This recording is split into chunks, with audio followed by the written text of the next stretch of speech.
Si tu cherches un bon logiciel qui puisse éditer les partitions complètes, instrument par instrument de tes morceaux, reste attentif à la suite de cette vidéo. Je vais te partager mes 2 meilleures recommandations.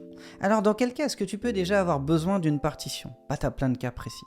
Le premier, c'est pour les vendre. Déjà, il faut savoir qu'il y a un marché énormissime de la partition, et si jamais tu crées tes propres morceaux en MAO avec différents logiciels et ainsi de suite, tu peux les exporter en quelques clics, rien qu'avec les logiciels que tu utilises. D'ailleurs, c'est les 2 que je vais te recommander, mais je t'en parle juste après.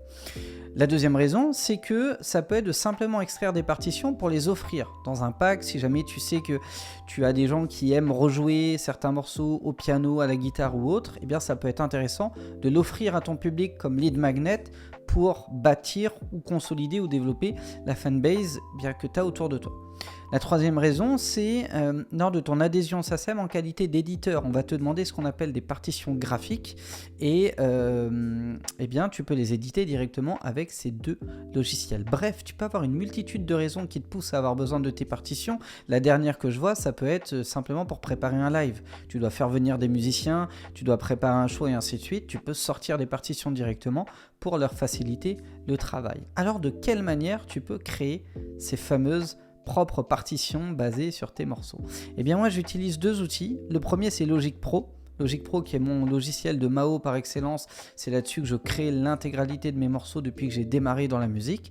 J'ai touché à tous, mais Logic ça reste vraiment ma base de travail, et avec Logic, eh bien, tu peux faire apparaître les partitions en même temps que tu joues les morceaux, après les avoir joués, et tu peux les exporter très facilement. Si jamais tu dois rajouter les paroles dessus, eh bien, il suffira de les intégrer à la main ou d'utiliser des logiciels spécifiques qui peuvent te permettre de les rajouter à la main, et tu n'auras plus qu'à les resynchroniser proprement pour être certain que tout s'intègre bien.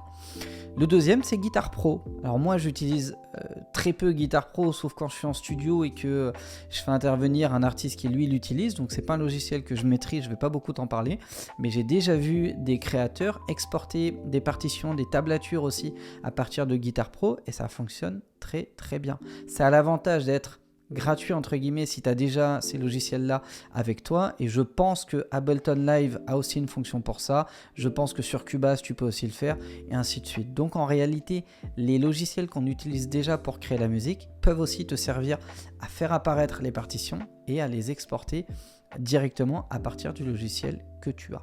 Sinon, je sais qu'il existe aussi certains services en ligne qui peuvent te permettre de le faire. Tu leur envoies le morceau et ils te renvoient la partition en contrepartie, et ça doit coûter, je pense, une 50aine d'euros par titre. Mais très honnêtement, tu le feras tout aussi bien à partir de ton logiciel de MAO. Voilà. J'espère que cette vidéo t'aura servi, que ça aura répondu à ta question. Si jamais c'est le cas, lâche-moi un petit like, ça fait toujours plaisir. Si tu as d'autres logiciels en tête ou services que j'ai pas cités, n'hésite pas à les mettre en commentaire, ça pourra m'intéresser ou intéresser la communauté. Dans tous les cas, je te souhaite le meilleur pour la suite, déchire tout, et je te dis ciao ciao.